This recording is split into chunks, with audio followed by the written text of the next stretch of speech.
Hey, I'm David Gravette, professional skateboarder, professional homies with Deck.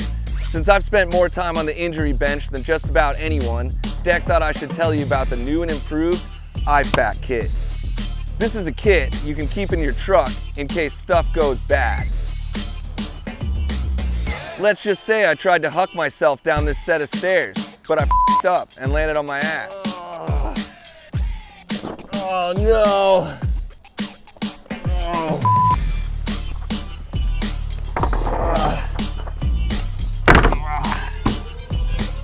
If I had a decked IFAK in my truck, I could just crawl over there and I'd have everything I need to administer minor medical attention. We got gauze pads, pressure wrap, bandages, and if things get totally tourniquet, trauma shears, abdominal pad, this airway tube, plus a whole lot more, all packed in this waterproof D-co case.